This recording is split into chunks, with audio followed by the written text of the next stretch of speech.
Ready Nevada County is an education campaign designed to help the public have successful outcomes during emergency events. We really focus on a whole host of disasters or emergency events. We want to have a broad spectrum. We want to be prepared for anything, but really we focus a lot on wildfire because we know that's one of the most likely events to happen in Nevada County. Ready, Set, Go is really built around the wildfire premise to prepare residents to be ready before an event, to move into the set posture when there's a red flag or a fire is near you, and then to go when it's time to go. Essentially, in its simplest form, it's a three-tiered community emergency preparedness plan.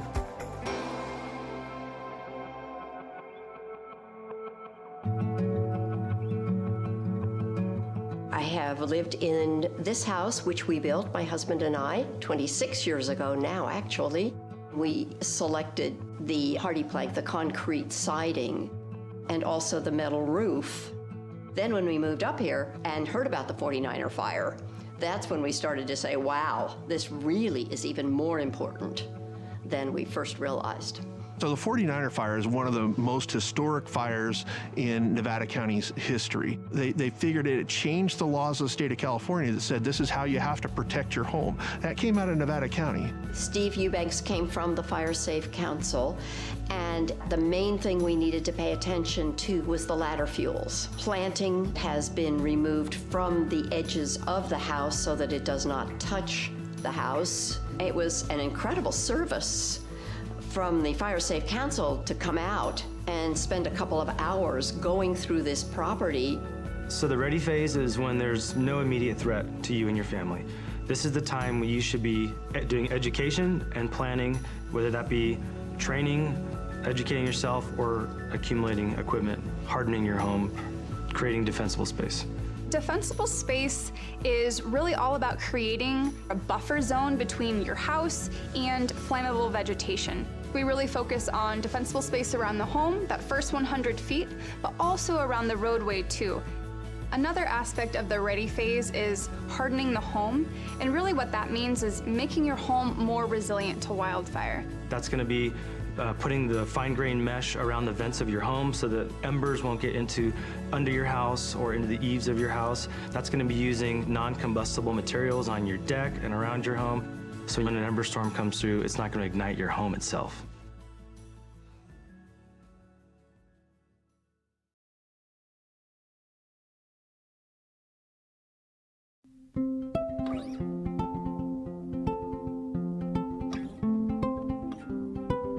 I currently live here in Grass Valley with my parents. All of us have sleep apnea, so we all have CPAP machines that require power in order to run. I also use a nebulizer, and that's used to disperse medication that I need to get myself breathing again. When we have safety shutoffs, we have to hook up our equipment to batteries that have inverters. We have a generator that powers some of the things around the house, but then I obtained a pretty substantial battery from Freed, and it was so easy to go through the process to obtain a battery that I would recommend it to anyone who might have medical needs that require power, or really anything. I would highly recommend contacting Freed. So whether it's a snowstorm or a public safety power shutoff, we really want folks to... And if you'd all stand and salute the flag with me, please. I pledge allegiance to the flag of the United States of America, to the republic for which it stands, one nation, under God, indivisible, with liberty and justice for all. Thank you. And Brian, will you call the roll, please? Sure.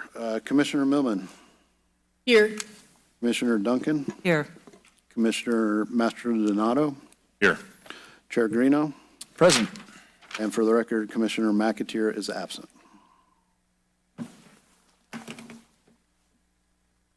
Any corrections to the agenda? No corrections, Mr. Chair. Thank you. At this time, I'll open the podium to public comment for items not otherwise on the agenda. Seeing none, we'll close public comment. And if I'm not mistaken, Marie will be telling us about the finer points of the public hearing today. That's right. Good afternoon, commissioners. My name is Marie Maniscalco. I'm an associate planner here with the Nevada County Planning Department. The project up for your consideration today is the Sierra Family Medical Clinic addition. It's located at 15301 Tyler Foot Crossing Road in Nevada City. And the project is proposing an addition to a nonprofit medical clinic to add a detached 1,037 square foot reception building, which is shown in the green circle on the slide here. They'll also be adding a covered deck and breezeway connecting the new building with the existing structures. There's also an existing gravel overflow parking lot that will be formally part of the site plan that's proposed. This project is seeking the following entitlements. It's an amendment to an approved permit and a CEQA exemption. The project is located on Tyler Foot Crossing Road, about a half a mile east of Ananda and about 5 miles east of the North San Juan Rural Center. So you can see the North San Juan Rural Center here in light blue on the left side of the map. The parcel is 8.34 acres in size. It is zoned forest with a minimum parcel size of 40 acres and a general plan designation of Forest 40 as well. It is owned by the Sierra Family Medical Clinic, and they run the Sierra Family Health Center on this property. A little bit of history on this site. There's kind of an interesting zoning history here. In 1991, the site was first identified as a good fit for the clinic. However, the zoning wasn't clear if a sort of commercial use like this was allowed in the forest zone. So they petitioned to rezone to neighborhood commercial or office professional, and ultimately it wasn't taken up. It was not accepted due to the concern that it would lead to just too much intensity of development with that zoning designation there. Those zones allow for a pretty high lot coverage ratio, impervious surface coverage, small setbacks, et cetera. In 1995, they took a different approach. There was a successful attempt to amend the general plan and zoning ordinance to clarify that nonprofit medical clinics aren't allowed use. With that clarification, a use permit was also approved for the original structure. In 2002, another use permit was applied for and approved to add a 1,496 square foot building, which they refer to as the dental building. And in 2009, there was a lot line adjustment to create that space for that gravel overflow parking lot. And then in June of this year, the team came in with a building permit application, and we let them know, hey, this is going to require an amendment to your use permit. So we did a planner consultation, and they were extremely prompt. I think it was 3 or 4 days later after doing that planner consult, they came in with their application. So as I described, the new building will be here on this site. In the photo here, you can see the area where the building is proposed. You can see the land is already disturbed there. There's no plants or vegetation. It'll go right in between the two existing buildings. The building will be used for reception and administration purposes. So they're going to move rooms that are currently being used for that in the existing buildings into this new building to just create more efficiency, more space for staff, and more space to see patients in the other buildings. No additional staff or clients are anticipated as part of this project. So in addition to the third structure, they're also going to, the proposal is to create a covered breezeway to connect the buildings and allow people to safely walk from building to building, be protected from the weather.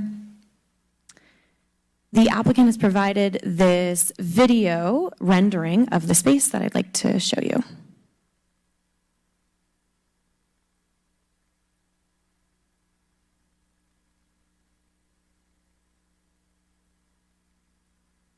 So as you can see, this is the breezeway, and then the entrance to the new space is shown here.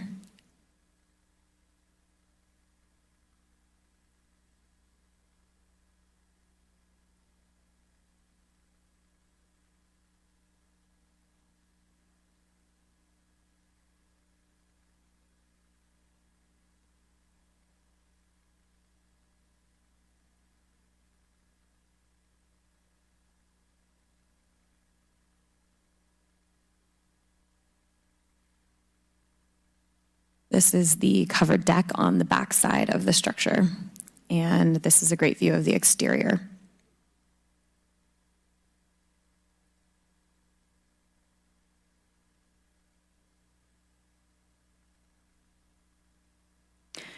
The parking that's existing on the site is adequate for both the existing buildings and the expanded structure. The existing gravel overflow lot will be formalized as a use here. No other improvements are needed for that overflow lot, as the existing formal parking is adequate per our parking code. Over the years, a little bit of the landscaping has lapsed. The site looks great overall, but it does need to kind of come back into conformance with our landscaping code. And so one of the conditions of approval today is to restore the landscaping that was approved in the last use permit in 2002. I've included a screenshot here of what that looks like. Similarly, with the lighting, previous conditions of approval required that all light fixtures be downward facing and fully shielded.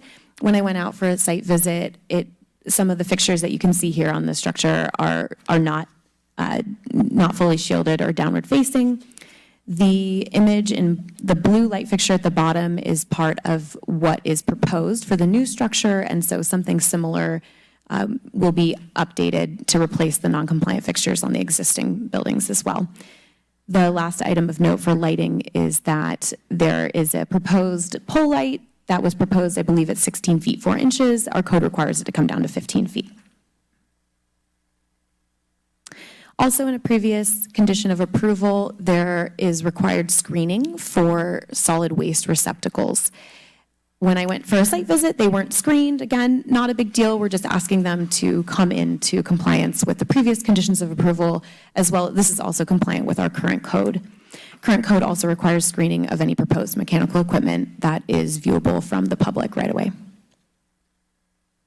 The building design matches the existing structures and is compliant with the Western Nevada County design guidelines. The color that's proposed here is an earth tone that is found in the area.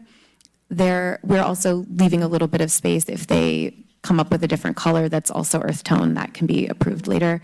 The exterior finishes are appropriate with a horizontal siding, and the architectural features are at a scale that is appropriate for this building.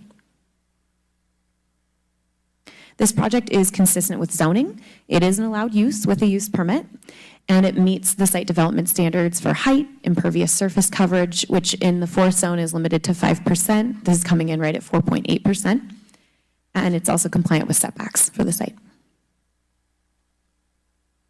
Additionally, this project is consistent with the general plan, specifically policy 1.7.6, which is what I referenced to earlier in 1995. This was approved to clarify that there is a need and allowance for certain types of extended family support services, which includes medical clinics and medical support services because there's residential uses in the area. This project is seeking exemption from CEQA under section 15303 for new construction or conversion of small structures. The proposed building is under 2,500 square feet in floor area, and it's an office use that does not involve significant amounts of hazardous substances. No comments were received from the public on this project during the noticing period. And with that, staff recommends the Planning Commission take the following actions: find that the amendment to an approved permit application is categorically exempt from CEQA, and approve the proposed amendment to an approved permit, subject to the attached conditions of approval.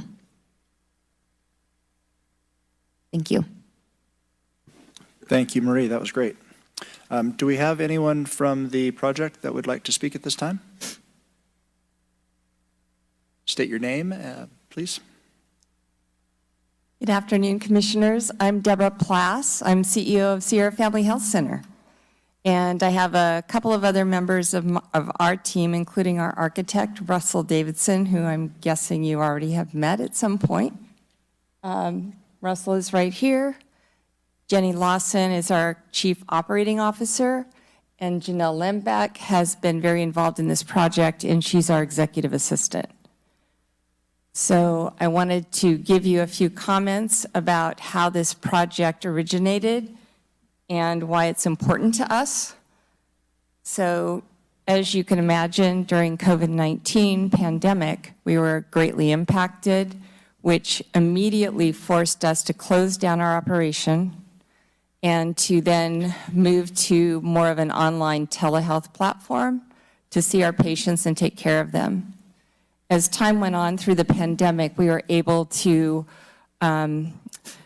get some limited access to the building, and our oversight federal government body is HRSA, which is Health Resources Services Administration, which is part of CMS. And through HRSA, they were offering quite a few grants to help support us during that pandemic. And one of the grants that we applied for was a construction grant. And so this project originated out of the thought that our current buildings, both dental and medical, are fairly compressed. And when you have a lot of people in one structure, patients and staff, then you have a lot more transmissibility of infection. So we applied for the grant in order to spread out the campus, whereby patients would be registered in this new building and have more space, and medical records could also be housed in this new space, thereby spreading out care providers in a lot more reasonable fashion. You know, we've got continuing flu and COVID-19, and things are pretty packed right now. So HRSA granted us dollars to support this project, and we are incredibly grateful and looking forward to getting started. We are a federally qualified health clinic. We're a safety net for our community. Western Sierra is also a federally qualified health clinic here in the community. We currently have 4 locations, and we provide medical, dental, behavioral health, and chiropractic services. So it's pretty comprehensive, and as a safety net provider, we really look at taking care of the most underserved patients, whether they be homeless, elderly, people with a lot of various conditions. There is no patient we turn away. Unfortunately, right now, we're in a labor shortage, and we're trying to recruit more people to our team so we can meet the needs of this community in primary care. I imagine you've all heard how difficult it is to find a primary care provider right now. So we're working on that as well at all of our locations. California is the biggest safety net provider under HRSA. There's 175 FQHC organizations, and they see over 26.4 million visits a year in California. So this is a very important project to us, and I'm happy to entertain your questions either about the practice or about the structure and what we're planning to do. Thank you. Thanks, Deborah. Thank That was you. fantastic. It sounds like a great project. I don't have any questions. Does anybody? Oh, I do. Oh, Danny, go ahead. Thanks. Yeah, so I'm wondering, are there any requirements on this project for solar?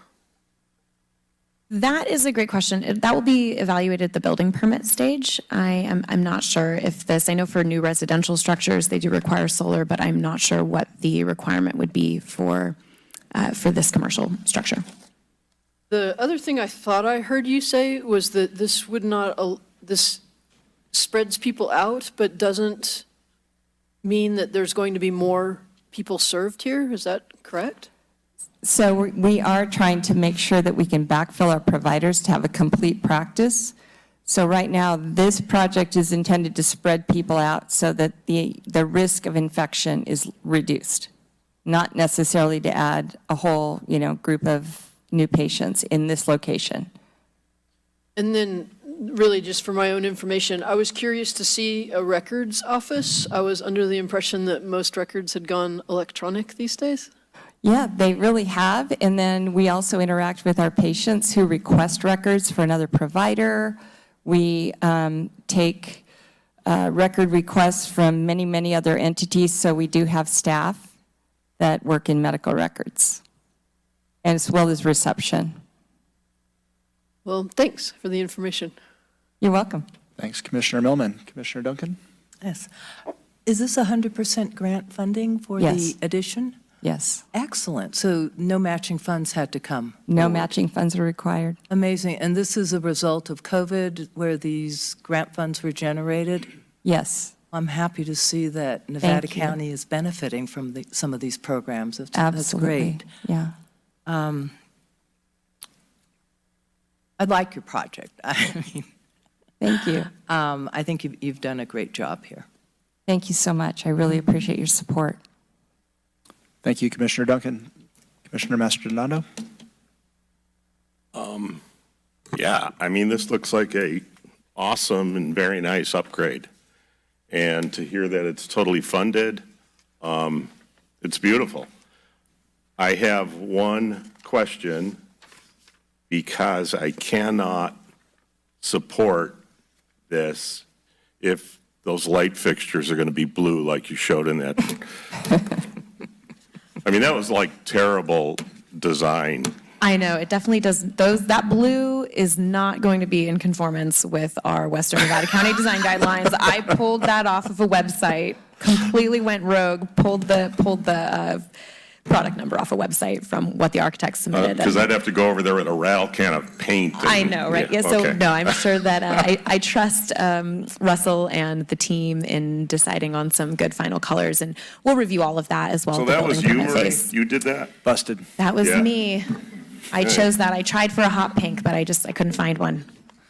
Thank you. Awesome. No, it's a great project. It looks fantastic. You guys should be excited. We are really excited. Yes, Well, I'm absolutely. excited for you. And Marie's been wonderful to work with in moving this project along with us and for us. So I think it'll be a great project to serve the community. And 2 years ago, Dr. Peter Van Houten was here in front of the Nevada County Board of Supervisors being recognized for 40 years of service. Cool. So this is his 42nd year. Awesome. I guess for my own information, I might have a couple questions. Uh-huh. How many do you serve? We serve currently 3,000 patients, and we're going to be growing that hopefully to 5,000 or 6,000 in the general community. We have a location at Oregon House and 2 locations in Nevada City. And what's the footprint, kind of the area that this facility serves? This specific one, this is North San Juan and the more rural part of the county, all the way up to Bullard's Bar, possibly a little bit below Downeyville in that area. Downeyville also has a clinic. It does, okay. That was Yeah, going to be yeah. my next question. So Thanks. it's a pretty big footprint. Great. Thank you, Deborah. Is anybody else going to share, or? Please, no, they say. Thank you. I'm Thank you. prepared to make a motion. Well, no, we have to hold a public hearing. Oh, it is a public hearing? Open it to public comment. Go for it. I must say, we've been spoiled now. Video rendering, I don't think the Planning Commission has ever been treated to that. That was special. Leave it to an architect to come up with it, to up the game here, so thank you. Thank you. Thank you, Deborah. Any public comment? Opening to public comment at this time? Seeing none, I will close public comment, and we'll get that.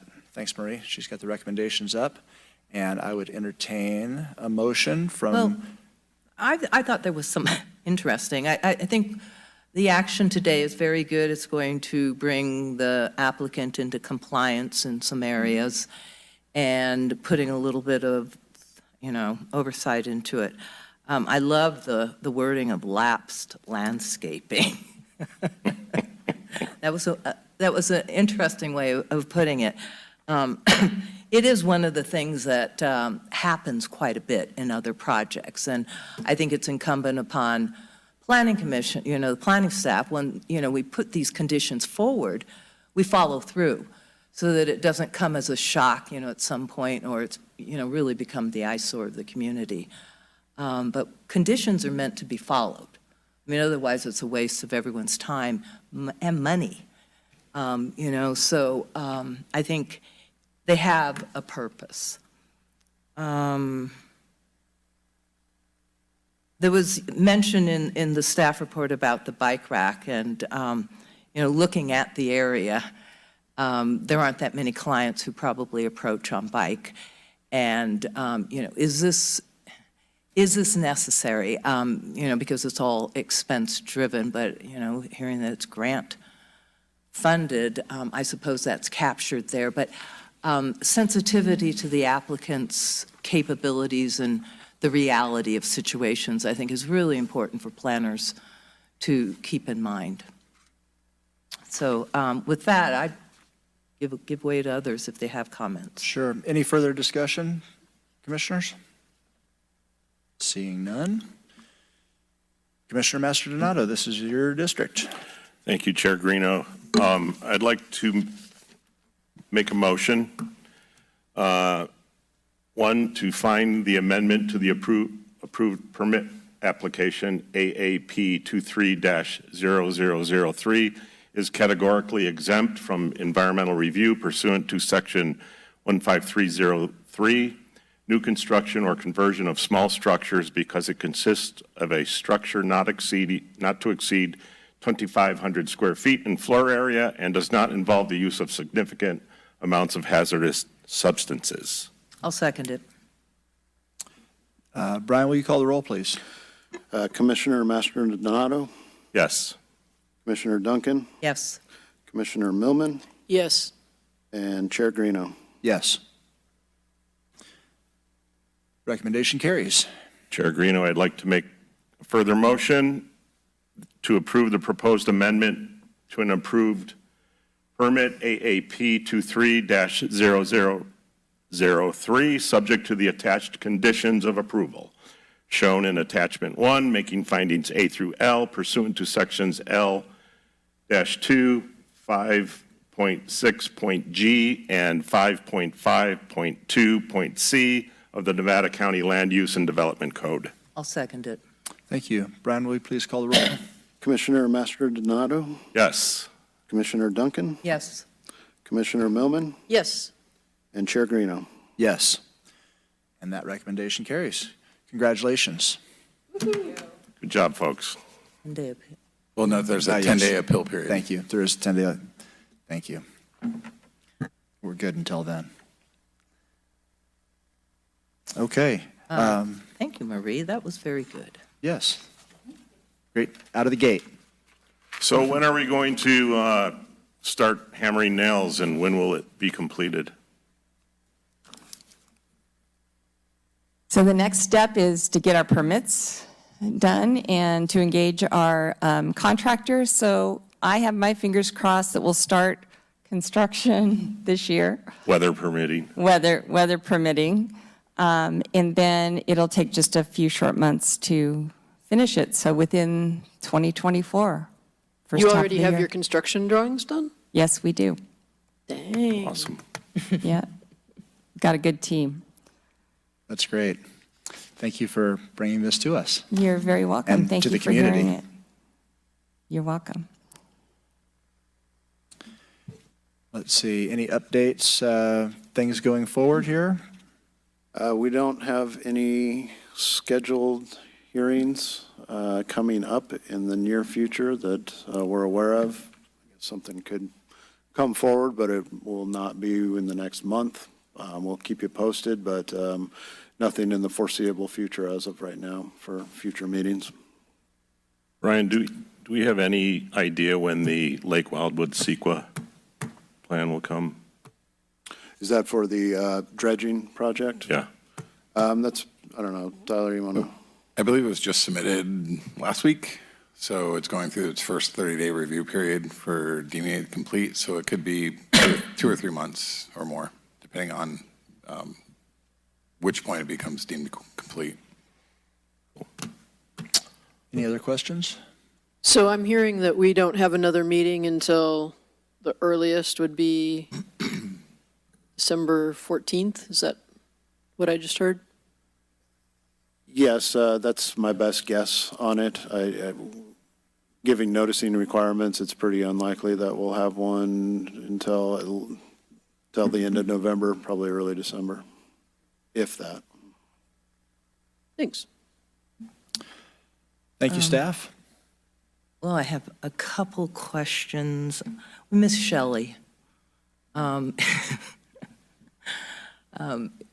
she be returning soon?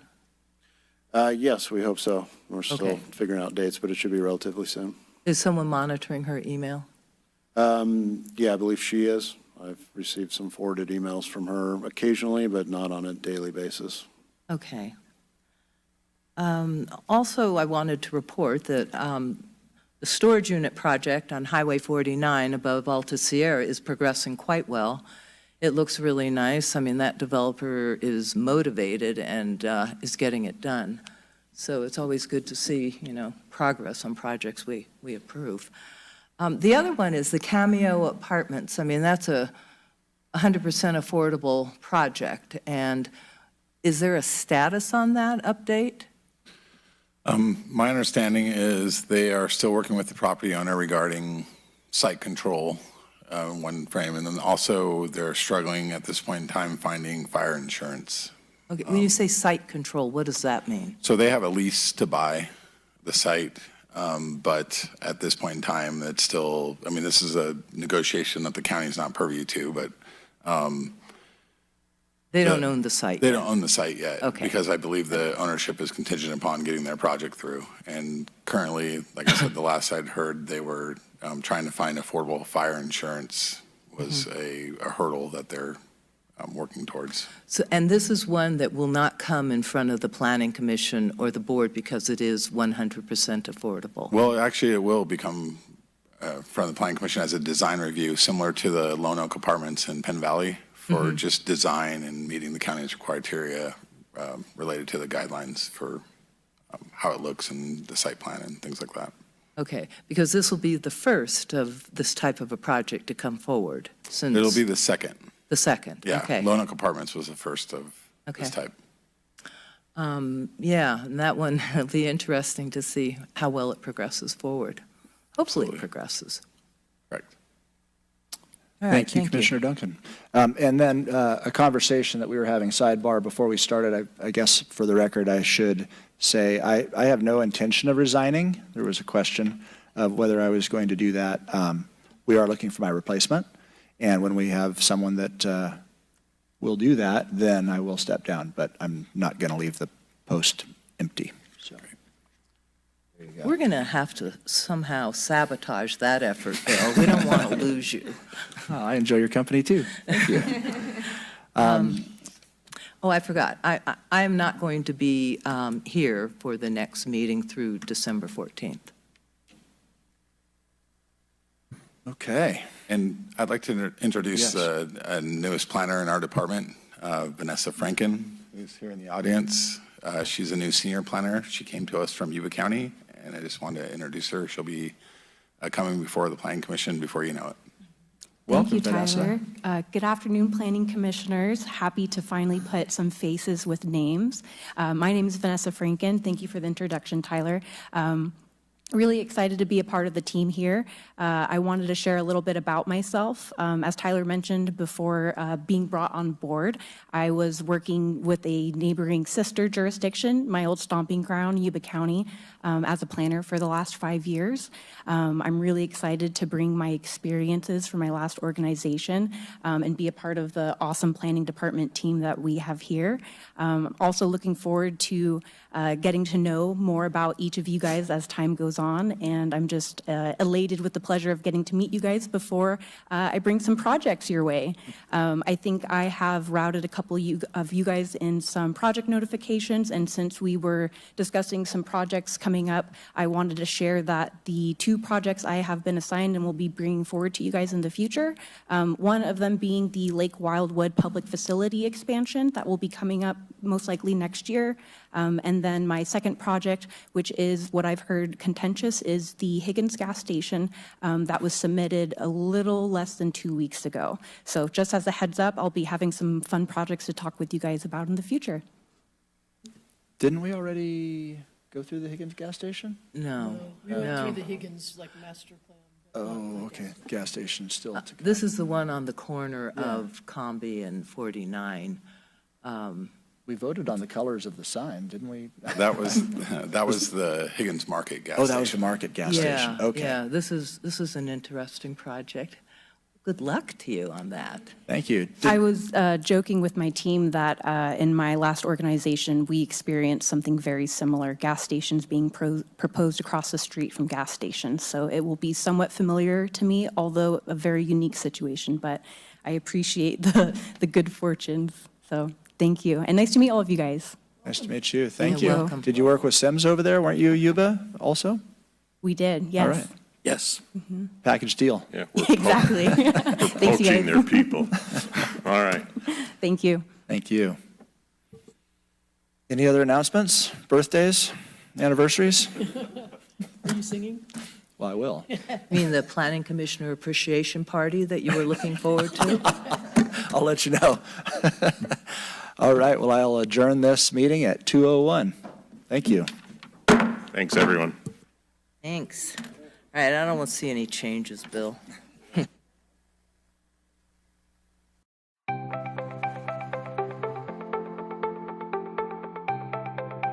Ready Nevada County is an education campaign designed to help the public have successful outcomes during emergency events. We really focus on a whole host of disasters or emergency events. We want to have a broad spectrum. We want to be prepared for anything, but really we focus a lot on wildfire because we know that's one of the most likely events to happen in Nevada County. Ready, Set, Go is really built around the wildfire premise to prepare residents to be ready before an event,